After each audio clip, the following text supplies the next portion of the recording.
Hello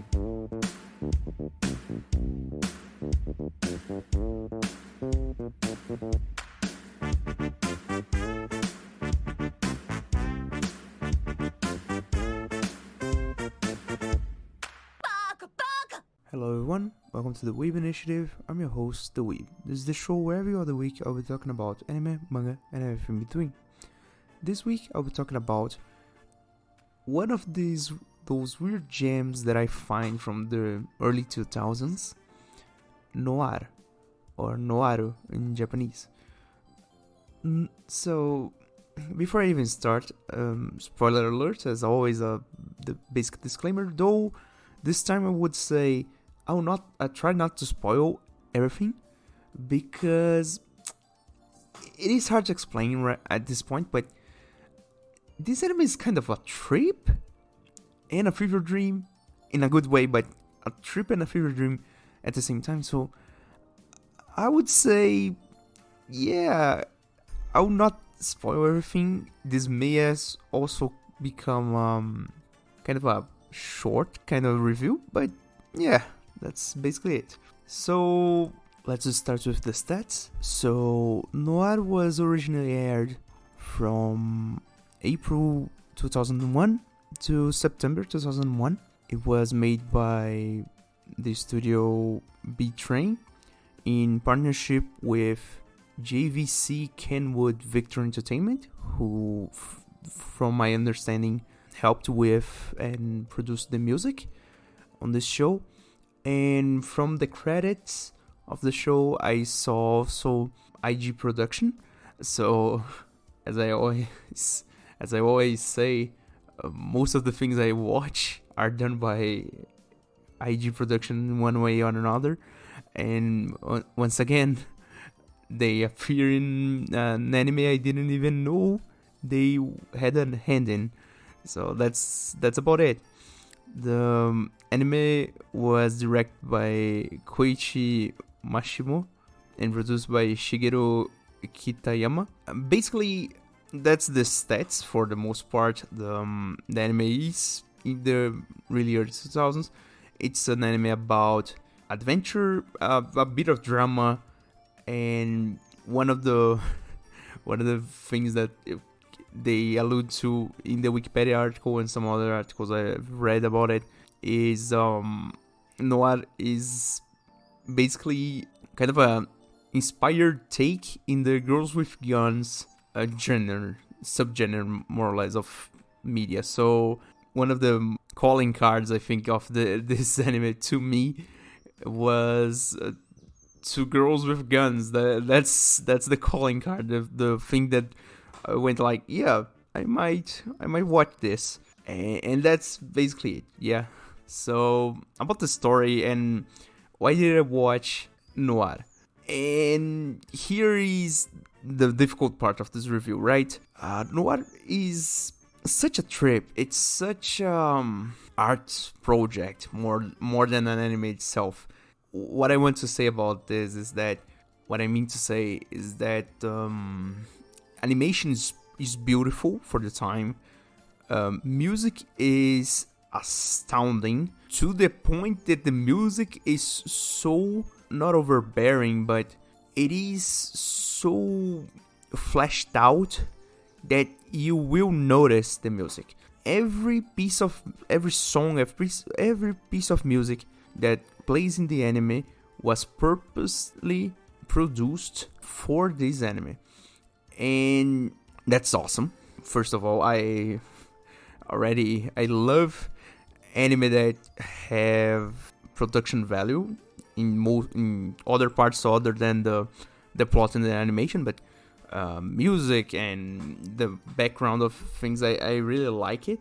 And for the most part, the one point I want to make at this moment is a bit of foreshadowing for the later parts of the review, but for all its good things, Noir's plot is the one that suffers the most in comparison to other parts of the composure. So let me get the story rolling so I can talk a bit more about it. So Noir starts really setting up kind of a foreshadowing of the premise of the anime with a kind of a prophecy, kind of old text kind of reading and so on and so forth about two maidens who protect children with their hands stained in sin, and they enact sin upon sin and lure the sinners towards the burning flames of hell or something like that. That is really like something that just stands out at the start, because it doesn't really correlate to anything until like the half to the later half of the anime. And basically that's just one piece of like text, a few minutes of the first episodes that they take away to say this, and that you will not know what the hell is happening, right?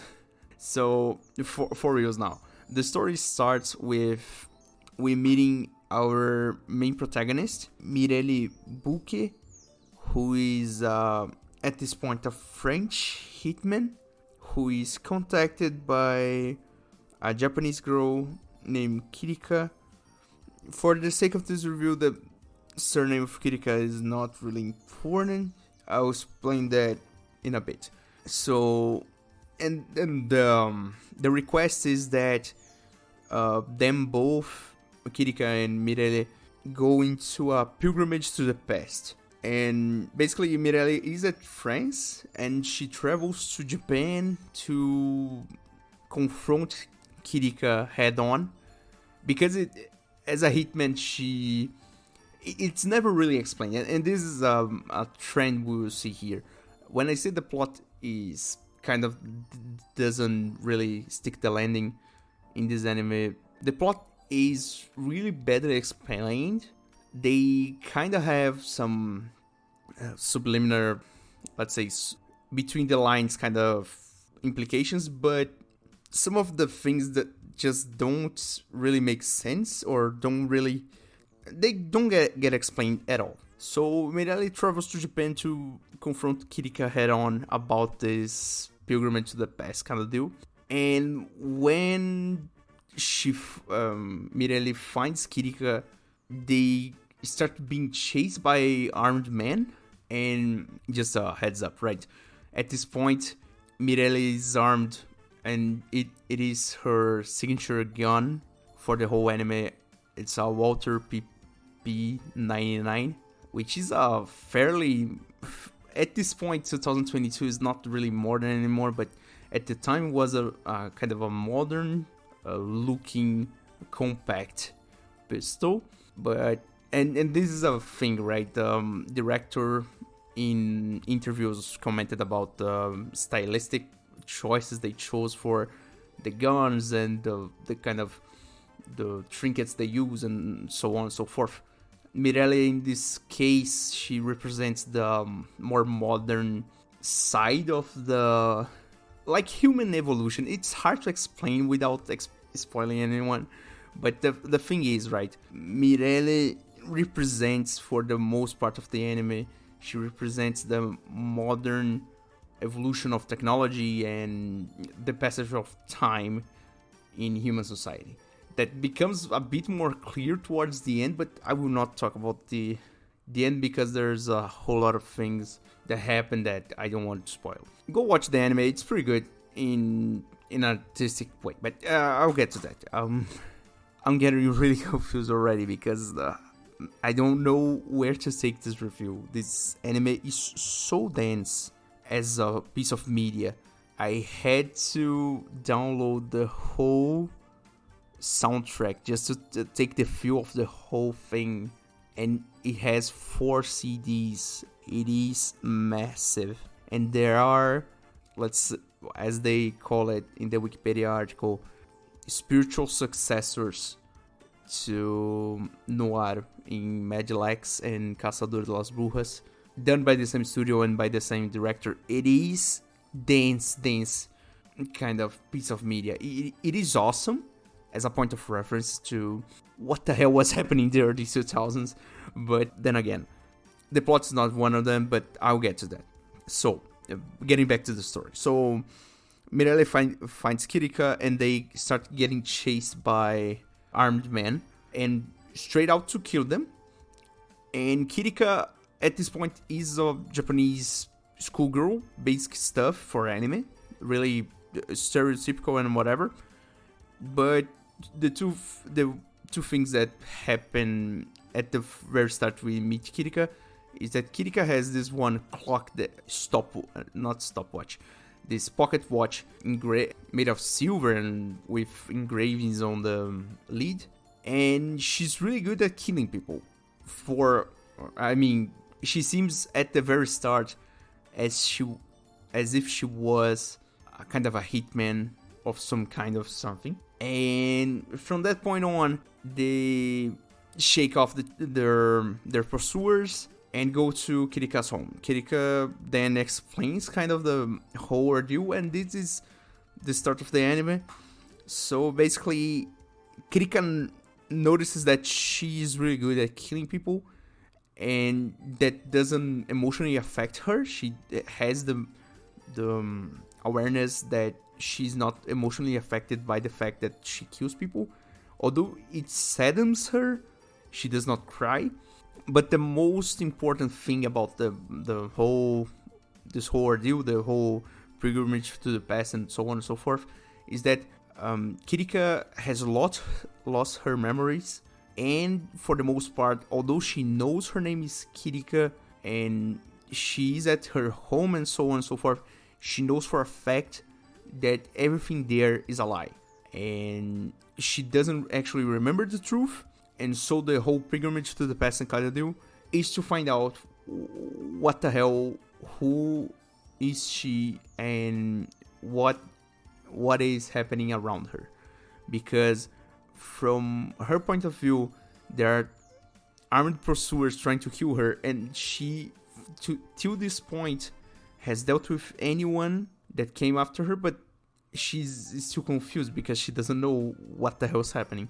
And for Mirelle as the main protagonist, because again, the main protagonists in this series are both Kirika and Mirelle.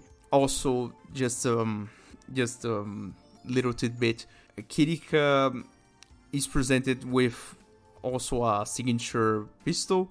It is a Beretta M1934 or M34. It is a compact 38 special Italian gun, which was used, from what I could research, by the Italian military in the early 1900s, more or less. And that's basically, I really thought it was a Browning high power at the start, but apparently I was wrong. Anyways, back to the story. So Kirika lost her memories and she wants them back. What is in for Mirelle that at this point she's just a French hitman that went to Japan to find something, and we don't know yet. When the pocket watch comes out, we see that there is this Mirelle has this flashback about the same pocket watch, and she as a kid present when someone dear to her died. So there is this the scene becomes really heavy as Mirelle becomes aggressive towards Kirika, and they make a pact, more or less, that, and this is a lot of dramatic pauses and back and forth and whatever. I will not do justice to the amount of drama that goes on this series. Again, go watch it. But Mirelle comes up with the pact with Kirika that at the end of the pilgrimage, when everything becomes clear, Mirelle will kill Kirika. Whether that happens at the end or not, it is up to you to watch it and whatever. The thing is, from this point on, what happens is a bit of kind of a wholesome kind of deal.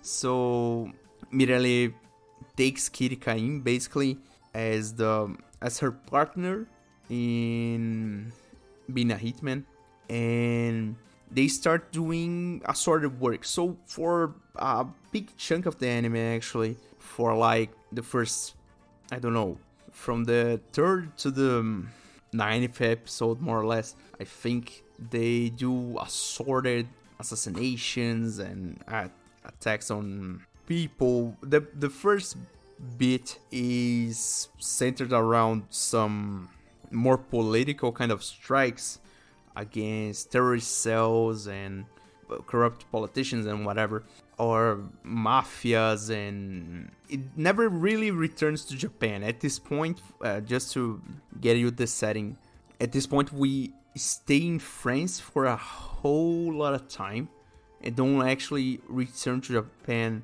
anymore in this whole series. I think they go on to visit other countries, but they never actually return to Japan after living there from on episode 2.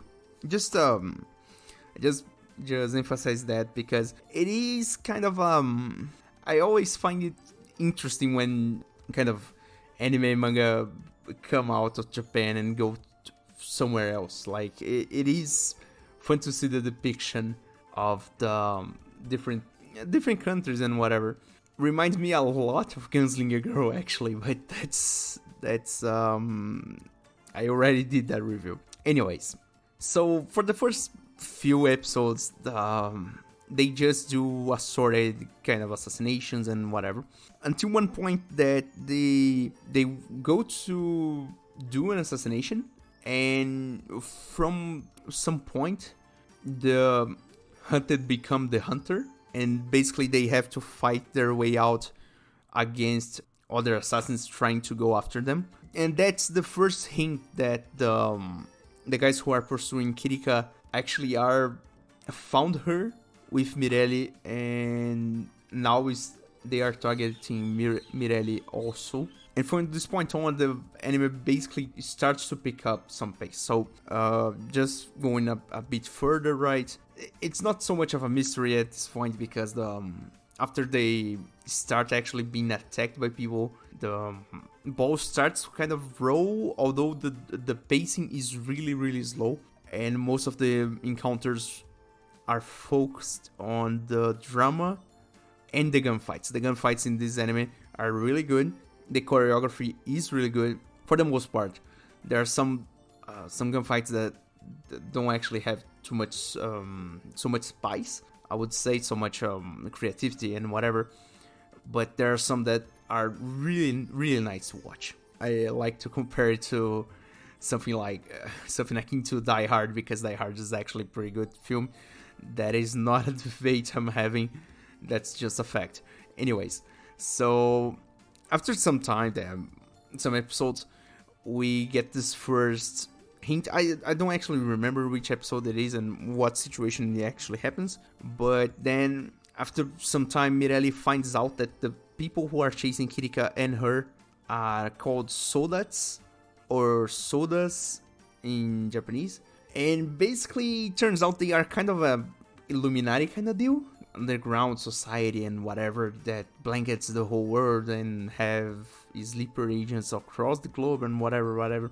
And so from this point on, it's a goose chase against these Soldats, because Mirelli at this point also reveals that her past is actually pretty interlocked with the Soldats, because she learns that the pocket watch that Kirika has is stopwatch from the Soldats for whatever reason, and the Soldats were the reason why Mirelli lost her family and her country. I don't know if it's a country or just a region of origin, being Corsica, but the whole thing is pretty slow as the way they actually do the drip feeding of the story beats. Also because this is one of the points that I see a lot, is that the story is pretty slow paced, and I tend to agree. Some episodes are straight up just, I would not say unwatchable, but they get pretty boring after some time, because you just want the story to continue, and they keep rolling the same flashback again and again, and it was like, god damn it, just give me the next page. But the flashbacks are mostly important for the drama of the series, because they try a lot to cement the roles of Kirika and Mirelle. And now I will stop talking mostly about the story. I will talk more openly about the whole thing. I'll gloss over some details just for the sake of not spoiling anything. But from this point on, when the soldiers appear in the picture, the anime kinda takes a turn. So one of the details that happen a lot in the first episodes is that, for the most part, as Kirika is aware and she notes in the second episode, she knows for a fact that her name, her identity as a whole, isn't real, and for the most part Kirika is just the placeholder name for her. I don't know if it was artistic choice or a plot choice even, but for a really good chunk of the anime, I would say, even towards the end, right? So like, the anime has 26 episodes. Even towards episode 16, I think, Mirelle doesn't actually say Kirika for the whole duration of the whole anime. She never calls Kirika by her name until a break point later on. And for the most part, that's basically a detail, but it is important to the understanding of the setting of the characters, I think. So, for the most part, we get a whole lot of feels from job to job. We get to see that actually, although this may be a bit morbid, Kirika is talented at doing her job, let's say, while Mirelle is one of those that she focuses on it. She works hard to get good. She is good, but you can clearly see the difference in potential, let's say. And this is pretty early on. You can get that, although, let's say, social skill wise, Mirelle is so much better than Kirika. Kirika is basically a child at the beginning. Even towards the end, she really is a child. She not so much that she's timid, but she has a hard time communicating with other people, from what we can see in a whole lot of cases. And basically the anime starts really just spread out and not showing anything, and then when the ball gets rolling, it kind of gets rolling, although it's, again, pretty slow. Towards the end, it's pretty good, actually. The last, like, I would say 6 episodes are really good, but because at this point, in episode 20 or 21, the action is so much packed in, because at this point, the resolution to the problem is basically at hand, but there's a whole lot of development that happens in between it, and just some things get also revealed, and it's a mess. It's a kind of mess, and that's basically it for the whole plot of the anime. Because if I keep this on, I will eventually spoil something that I don't want to. So let's talk about the technical part of the anime. Let's say the music, the animation, and so on and so forth. So again, the plot is pretty, I would not say weak, but is, I would say, badly presented. I don't know if it's something that they couldn't, like, translate into animation, or something that maybe the people writing the script were not in tone with the director. I can only imagine these things, but there are so many plot holes and so much things that just happen. Some things just appearing on your screen. They happen and no explanation and nothing. At some point, and I will admit, at some point, I basically gave up. I was like, yeah, so I'm confused. and I don't know where the hell this whole story is going. I don't know what I want it to be at the end. And frankly, I don't actually know anything. For once, I didn't have a clear vision of the anime itself. I had no actual villains. I had no actually heroes. Because, I mean, I will cheer for the main characters, Kirika and Mirelle. But at the same time, there's no real opposition directly. Because although they are being chased around and gunned down and whatever, they always come out on top. And it becomes so reassuring that they will just come out on top. That not that there are no difficulties in the gunfights, but I don't know, man. It's just seems like lacks opposition, maybe. I don't know how to explain it. But the thing is, right? Again, plot is the weak point in this whole anime. Talking about the animation is superb for 2001 standards, but also for the style of animation, I would say even to today, if we did animation like that still, I would say it is really well animated. Hand-to-hand combat is really good.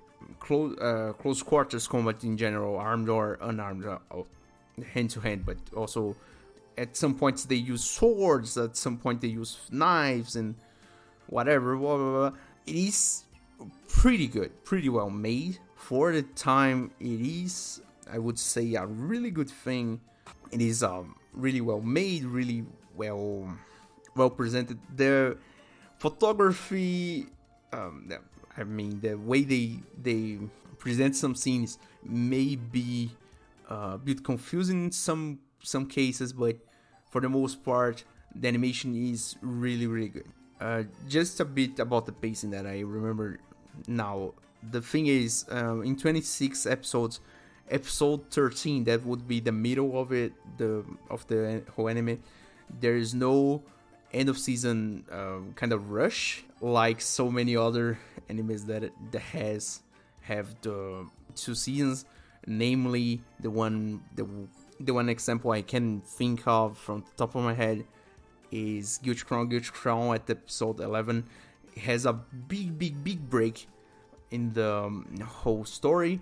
Noir, actually no changes noticed. Like episode 13, 14, they are normal episodes that they just happen, and that's it. That's just a detail, but I think it is important for my review to notice that. Now talking about my favorite part, not from this anime necessarily, but my favorite part in general when talking about this, it is the music. Oh my god, the music is so good. It is so well made. I mean, some people may not like it, and I can see why, because they actually go wild with the music. When the music hits in this anime, and it may be jarring to some people, and maybe you will want to lower your volume. But the thing is, when the music starts in this anime, they up the volume and they make sure that you remember the songs. Some of the songs are really not only iconic, but they have this strange feeling that they are not to be placed in the type of scenes they are placed in, but after some time you just go like, yeah, this kind of fits in, and that's just awesome. So they made most of them, from what I can remember, are just like soundscapes kind of deal. So they mix up some orchestral with maybe some synth and some other genres in the middle of it, and it is good. It is just straight up good. The opening is pretty good. The ending is pretty good. One of the combat musics, let's say, it is really nice. I don't actually have the names here, but actually really nice. The whole soundtrack is really good. And again, as I already said, I really like when they spend the money, they invest the time and money to up parts of the composure that are not only animation and story. When they go with music or composure in the whole, so presentation and whatever, I really like it. Having 4 discs of original soundtrack is nuts. It is amazing. Awesome. Just awesome. And so just to not keep dragging this on, I will just give my opinion. So in general, what did I think about Noir? Why I watched Noir? And it is really strange thing to say. As I said at the beginning, I didn't know really where I wanted to take this review, and I still don't. The thing that I got from this anime is that it is mostly an art project more than an anime for the sake of anime. So, just a quick bit, right? 2022, we are at this point in anime that anime have to be made to sell merchandise and to maybe score a second season. There is this whole thing about having 2 cores because whatever reason they want to divide a 25 episode season into 2 parts for no apparent reason. And the whole thing is really strange right now. And I took this one anime, Noir, that is a messed up kind of deal from the early 2000s, just to say it was messed up back then. But again, this is kind of a fever dream. This one is an anime made to be art, I would say, because for the most part, this is not a normal anime. The plot is not the important bit. The feeling is the vibe, the seeing the scene by scene, the combat, the dramatic parts where they take these close-up shots and this mixed perspective and whatever. That is the Noir experience. The whole thing about Noir is the experience for me.